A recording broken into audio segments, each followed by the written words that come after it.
వీళ్ళు యుద్ధం చేసినప్పుడు వింటినారతో సహా ఉంటుంది. యుద్ధం అయిపోయిన వెంటనే ఇంటికి వచ్చిన వెంటనే ఆ నారి మళ్ళీ తీసేస్తారు, దాన్ని కింద పెడతారు. కింద వింటికి ఎప్పుడు ఇలా ఎస్ ఆకారంలో ఉంటుంది, అది గొట్టం, అది వెదురు బద్ద కాదు, గొట్టం. ఈ గొట్టం కింది భాగంలో ఒక రంధ్రం ఉంటుంది, దాంట్లో కింద ఓ పుల్ల లాంటిది ఉంటుంది. పుడకంటే మనం పుల్ల అంటాం, అది బంగారం పుడక.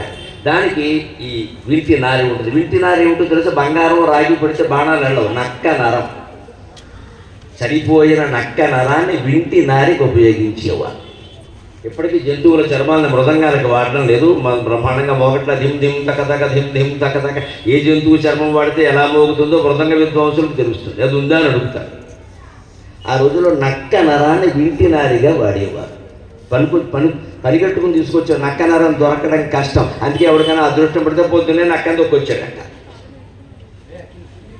నక్క నరం వాడు వెతుకుతున్నాడు, వాడికి అందుకోకుండా అదే తొక్కాడు. ఏం తొక్కామని చూస్తే నక్క నరం. అమ్మయ్య, ఎందుకంటే పోయేవాళ్ళకి వింటి నారి చాలా అవసరం. వాడు వెతకకుండా దొరికింది, వెతకపోయిన తీగ కాలికి తగిలింది, ఆడపోయిన తీర్థం ఎదురైంది. అదే నక్కని దొక్కొచ్చాడంటే.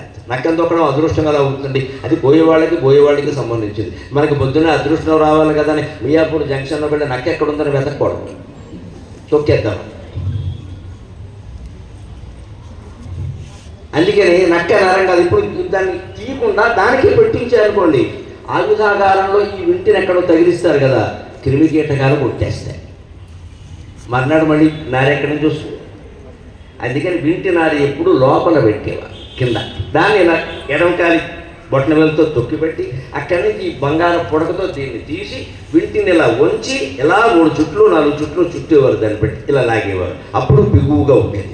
రామచంద్రమూర్తి యొక్క పరాక్రమం తేజస్సు ఎటువంటిదంటే, ఇంత చేసి శివధనుస్సుని ఎక్కువ పెట్టమన్నారు కదా అని ఆయన ఎక్కువ పెట్టి ఇలా చుట్టేశారు కదా, డామ్మని పగిలిపోయింది. రాముడు అంటే అంతే, ఇంకా ఆయన ప్రయోగించలేదు, అప్పటికే విరిగిపోయింది. అది రాముడు అంటే. అందుకని ఈవిడ సగుణంబు చేసి ధనువు ఆ కింద ఉండేటువంటి వింటినారని తీసి పై కొమ్ము ఇలా ఉంచి ఇలా బిగించింది. అప్పుడు ఏం జరిగిందట? పోతన గారు విచిత్ర ప్రయోగం చేశాడు. ఆధ్యాత్మిక కోణం ఇది, పరిశోధన అంటే.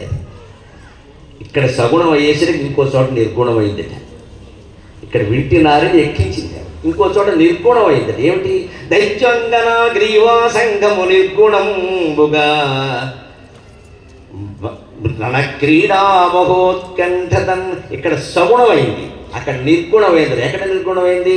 రాక్షస స్త్రీల యొక్క కంఠాలలో నిర్గుణమైందిట. గుణం అంటే తాడు, నిర్గుణం అంటే మంగళసూత్రాలు తెగిపడినంత పని అయింది, మీ వాళ్ళు పోయినట్టే అనేది. ఇక్కడ సగుణం, ఇక్కడ వింటి నారి బిగించగానే అక్కడ రాక్షస స్త్రీలు మంగళసూత్రాలు ఒకసారి ఉందా లేదా, ఉండదు మరి. ఇంకా 2 నిమిషాలే త్వరలో విడుదల. వాళ్ళకి భయం వేసింది అనమాట. అది కవిత్వం అంటే.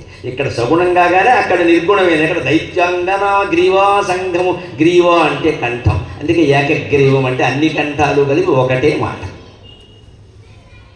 గ్రీవా సంఘము నిర్గుణముగా. వాళ్ళ మంగళసూత్రాలు వాళ్ళు తడుకున్నట్టు ఒకసారి ఉందని తెగిపోయినంత భయం వేసింది వాళ్ళకి. ఈ వింటి నారిలాగా ఠం ఠం ఠమ్మను భీషణధ్వనుల అని వింటి నారి సవ్వడి వినపడగానే అది నరకాసురుల యొక్క ఆవరణ దాటి, రాజ్యాన్ని దాటి అంతఃపురంలోకి ప్రవేశించి వారి భార్యలు, వీరి కొడుకుల భార్యలు వాళ్ళందరూ కూడా అయిపోయింది, మన వాళ్ళ పని చూసుకోవడం మంచిది, గౌరీదేవి దగ్గర పెట్టేస్తే మంచిది, ఉండదు, ఇంకో గంటలో మన వాళ్ళ శవాలే వస్తాయి ఇంటికి, సత్యభామ వచ్చింది యుద్ధానికి. అలాగే ఇక్కడ సగుణం అయితే అక్కడ నిర్గుణమైంది. ఇక్కడ ఒక ఆధ్యాత్మిక రహస్యం నేను చెప్పాలి. సగుణం నుంచే నిర్గుణానికి చేరుకుంటాం మనం. హిందూ ధర్మంలో ఉండే విశేషమైన. చాలామంది ఏమి విగ్రహాలు అక్కర్లేదు, గుళ్ళు అక్కర్లేదు, గోపురాలు అక్కర్లేదు, ధ్యానం చేసేయండి అని 1000 మందిని 2000 మందిని కూర్చోబెట్టి ధ్యానం చేస్తారు. రెండో వాడు ఉన్నట్టంటే దాన్ని ధ్యానం అనరమ్మ, పరధ్యానం అంటారు. ఒక్కడు చేసేదే ధ్యానం, రెండో వాడు ఉంటే ధ్యానం ఏమిటండి? అందులో 1000 మంది, అది బల్క్ ప్రోగ్రామా, గిన్నీస్ బుక్ రికార్డా? వైబ్రేషన్స్, ఇది కొత్త మాట పుట్టించింది ఈ వైబ్రేషన్స్. వాళ్ళందరూ అరుణాచల్ ప్రదేశ్ సరిహద్దులో ఉండి చైనా వాడిని పారిపోయేలా చేయమనండి. వైబ్రేషన్ వచ్చారు చేసి ఏం చెయ్యరు, దేశం కోసం ఏం చేయరు. వీళ్ళు ఇక్కడ కూర్చుంటారు, పెళ్ళిళ్ళకి, చదువులకి, ఆస్తులకి. మన సేవలన్నీ మన సొంతం కోసమే, దేశానికి అక్కడే. రాజ్యాంగం పుట్టి 75 ఏళ్ళు అయింది. అప్పుడు ఏ సవాళ్ళు మన ముందు ఉన్నాయో ఇవాళ అవే ఉన్నాయి. దీనికోసం ధ్యానం చేద్దాం, దీనికోసం తపస్సు చేద్దాం. జనవరి 26 సందర్భంగా ఈ రోజు నుంచి నేను